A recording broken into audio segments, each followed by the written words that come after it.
పల్నాడు జిల్లా కేంద్రమైన నరసరావుపేట పట్టణం కోటప్పకొండ రోడ్డులోని నవయుగ ఫంక్షన్ హాలులో టీఎన్ఎస్ఎఫ్ జిల్లా అధ్యక్షుడు కూరపాటి హనుమంతరావు ఆధ్వర్యంలో మెగా డిఎస్సి రౌండ్ టేబుల్ సమావేశాన్ని మంగళవారం ఉత్సాహంగా నిర్వహించారు. ముఖ్య అతిథులుగా కృష్ణా, గుంటూరు, పట్టభద్రుల నియోజకవర్గం శాసనమండలి సభ్యులు ఆలపాటి రాజేంద్ర ప్రసాద్, నరసరావుపేట శాసనసభ్యులు డాక్టర్ చదలవాడ అరవిందబాబు, మాజీ ఎమ్మెల్సీ ఏఎస్ రామకృష్ణ, టీడీపీ జిల్లా ప్రధాన కార్యదర్శి నల్లపాటి రామచంద్ర ప్రసాద్, డిఎస్సి అభ్యర్థులు హాజరై తమ అభిప్రాయాలను వెల్లడించారు. ఒక రాక్షస క్రీడ ఆడటానికి ప్రతిపక్షాలు ప్రయత్నిస్తూ ఉన్నారు.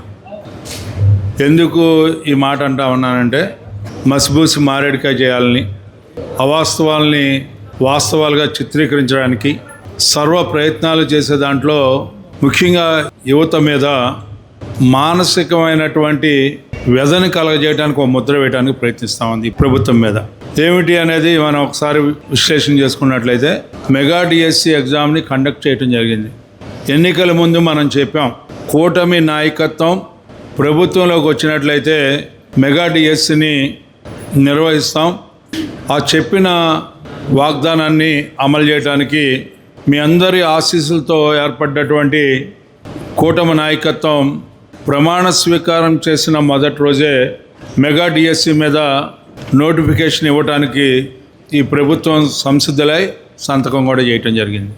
ఆ తర్వాత కొంత జాప్యం ఏర్పడటం వల్ల 25 జూన్ పరీక్ష నిర్వహించేటప్పటికే సంవత్సర కాలం అయింది మనం వచ్చేటప్పుడు. దాని మీద చిలవలు పొలవలు యువతని రెచ్చగొట్టడానికి జాబ్ క్యాలెండర్ ప్రకటిస్తా అన్నారు, లేకపోతే మెగా డిఎస్సి పెడతామన్నారు.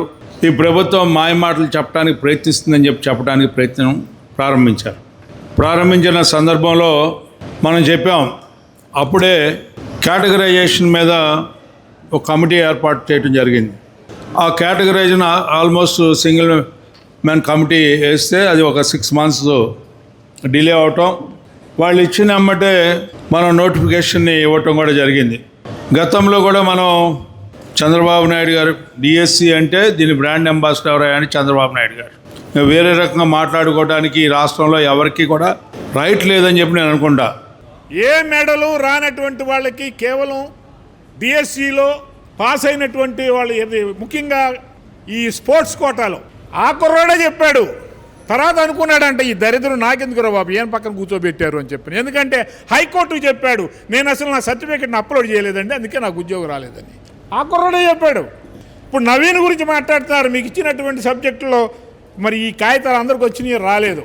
నవీన్ అనేటటువంటి దాని గురించి మొన్న మీటింగ్లో కనీసం ఆయన పెట్టినటువంటి 1:15 నిమిషాల్లో అర్ధగంట నవీన్ గురించి మాట్లాడాడు.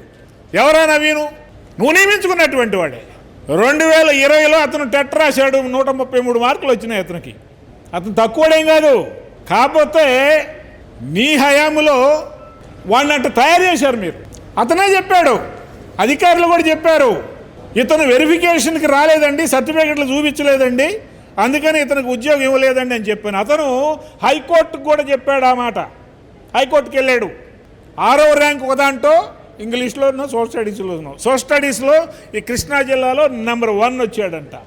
ఇతను మెరిట్ అని చెప్పడానికి నేను ఉదాహరణ చెప్పా. 2020లోనే 130 మార్కులు వచ్చినాయి ఇతనికి అని చెప్పని. అతను మెరిటోర్ స్టూడెంట్. అందుకని ఆ నవీన్ అనేటటువంటి అతన్ని నియమించుకుంది మీరు, మేం కాదు. ఇవాళ 16,347 మందికి బహిరంగంగా అపాయింట్మెంట్ ఆర్డర్లు ఇచ్చారు. బహిరంగంగా ఎప్పుడన్నా జరిగిందా? ఇది జరిగింది. నేను ఎమ్మెల్సీగా ఉన్నప్పుడు ఇందిరాగాంధీ మున్సిపల్ స్టేడియంలో 2016 డిఎస్సికి సంబంధించినటువంటి వాళ్ళకు కూడా ఈ విధంగానే అపాయింట్మెంట్ ఆర్డర్లు ఇచ్చారు.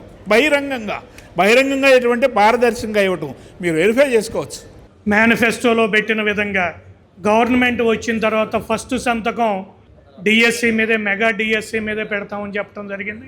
దానికి అనుగుణంగానే మొట్టమొదటి సంతకం మెగా డిఎస్సి మీద పెట్టడం, తర్వాత దాన్ని కండక్ట్ చేస్తే తెలుగుదేశం పార్టీ వారికి, చంద్రబాబు నాయుడు గారికి పేరు వస్తుందనేటువంటి ఆలోచనతో, దాన్ని ఎట్లయినా ఆపాలనేటువంటి ఆలోచనతో సుమారు 30 కేసులు గౌరవ న్యాయస్థానాల్లో వేసి ఎట్లయినా కానీ ఈ డిఎస్సి ఎగ్జామ్ని నిలుపుదల చేయాలని చెప్పి సాయశక్తులా ప్రయత్నించినటువంటి గొడ్డల పార్టీ, వైసీపీ పార్టీ.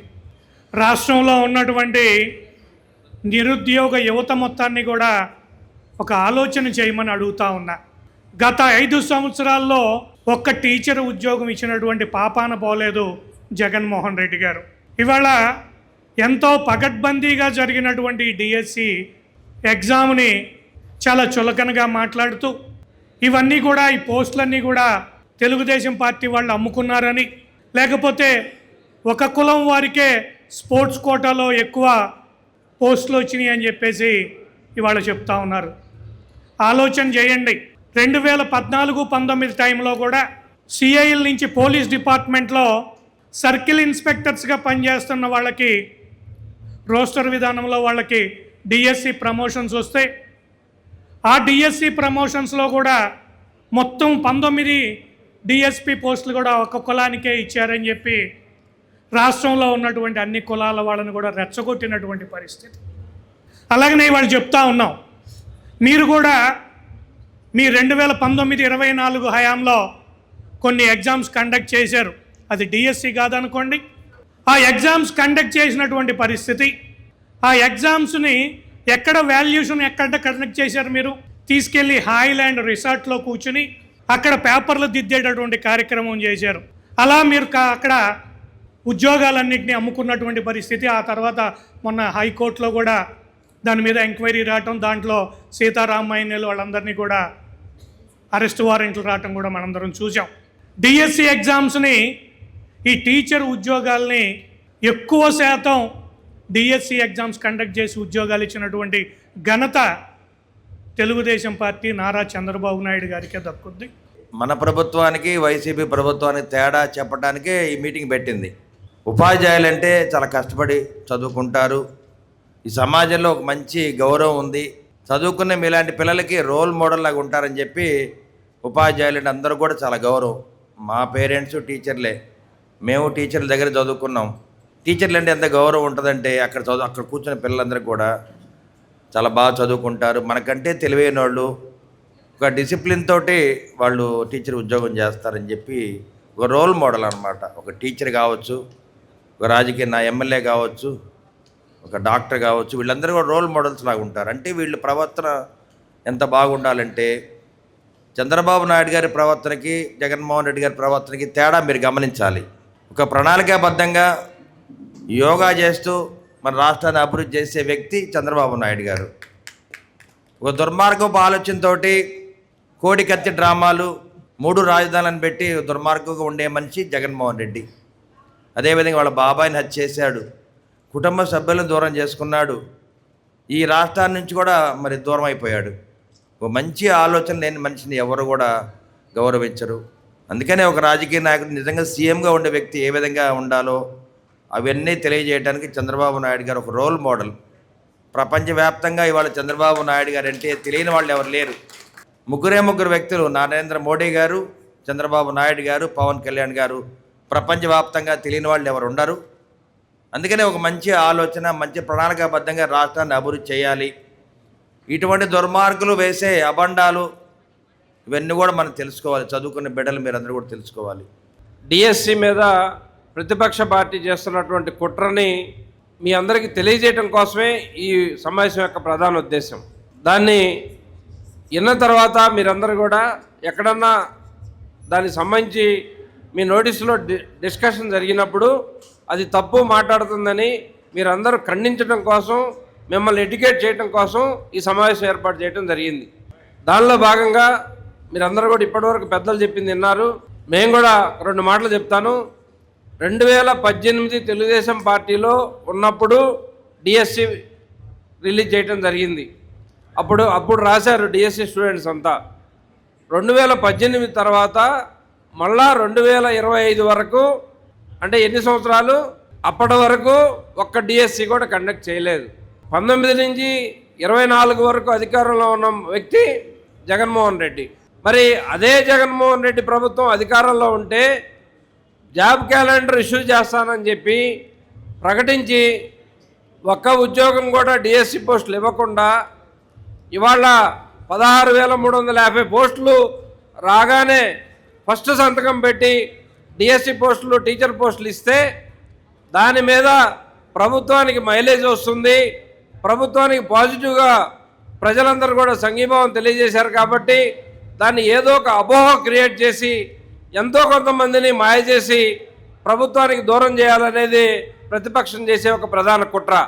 7 సంవత్సరాల కాలంలో వాళ్ళు 5 సంవత్సరాల పదవీ కాలంలో ఉంటే ఒక్క డిఎస్సి కూడా కండక్ట్ చేయడం చేత కాలేదు. మరి ఎడ్యుకేషన్ మినిస్టర్గా చేశాడు బొత్స సత్యనారాయణ. ఆయన కాలంలో ఏం చేశాడు అంటే ఒక్క పోస్ట్ కూడా లేదు. ఆయన శాఖకు సంబంధించి ఒక్క పోస్ట్ కూడా నియామకం జరగలేదు.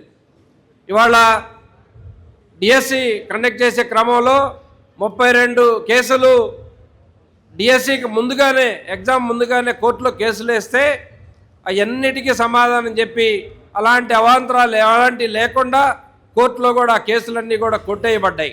మెగా డిఎస్సి నోటిఫికేషన్ ప్రభుత్వం రాగానే ఇవ్వడం జరిగింది. గట్టిగా ఒకసారి అందరూ కూడా గత ప్రభుత్వంలో కళ్ళు కాయలు కాచేలాగా నిరుద్యోగ యువత అంతా ఎదురు చూడడం జరిగింది. కానీ ఒక్క నోటిఫికేషన్ కూడా ఎక్కడ ఇవ్వడం లేదు, జరగలేదు. అప్పుడు గతంలో మన ప్రభుత్వం తెలుగుదేశం పార్టీ అధికారంలో గతంలో ఉన్నప్పుడు నారా చంద్రబాబు నాయుడు గారికి ముందు కూడా స్వర్గీయ నందమూరి తారక రామారావు గారు ఉన్నప్పుడు డిఎస్సిని స్టార్ట్ చేయడం, ఈ ప్రభుత్వం వచ్చాక మొత్తం 12 డిఎస్సీలు, ఏ ప్రభుత్వంలో కూడా ఇన్ని డిఎస్సీలు నిర్వహించడం జరగలేదు. నిజంగా అది మన అందరి అదృష్టం. మరలా కూడా ఇంకొక నోటిఫికేషన్ కూడా రెడీ అవుతూ ఉంది. కాబట్టి మీరందరూ కూడా ఆశాజనకంగా మంచి ప్రభుత్వాన్ని, ఇక్కడ మంచి పాలనకి మీరందరూ కూడా సాదర స్వాగతం పలుకుతారని కోరుకుంటూ, లాస్ట్ ఇయర్ 2020 డిఎస్సిలో సెలెక్ట్ అయిన అభ్యర్థినండి. నేను టీజీటీ హిందీగా వర్క్ చేస్తున్నాను. నా ర్యాంకు 97. ఇప్పుడు జగన్ ప్రభుత్వం చేస్తున్నట్లు దద్దమ్మలకి ఇచ్చారు, స్కామ్ జరిగింది, అలా ఇచ్చారు, ఇలా ఇచ్చారని చెప్తున్నారండి. అలా అదంతా అవాస్తవం అండి. మేము ఎంతో కష్టపడి రాత్రి పగలు చదువుకొని తెచ్చుకున్న జాబ్ ఇది. మా టాలెంట్ని వాళ్ళని ఎలా క్వశ్చన్ చేస్తారండి అసలు? నా ర్యాంకు 97. నేను ఓసీ కేటగిరీ. నేను అనుకున్నాను 97లో అసలు రాదు నాకు జాబ్ అని అనుకున్నాను. కానీ హారిజెంటల్ రిజర్వేషన్ ప్రకారం ఇదంతా జరుగుతుంది. హారిజెంటల్ రిజర్వేషన్ యొక్క వాళ్ళకి అర్థం లేదు. హారిజెంటల్ రిజర్వేషన్ ఎలా ఉంటుంది అనేది తెలియక ఎలా పడితే అలా నిందలు వేయటము, మా టాలెంట్ని క్వశ్చన్ చేయటము, మమ్మల్ని అగౌరవపరచటము అలాంటివన్నీ చేస్తున్నారు.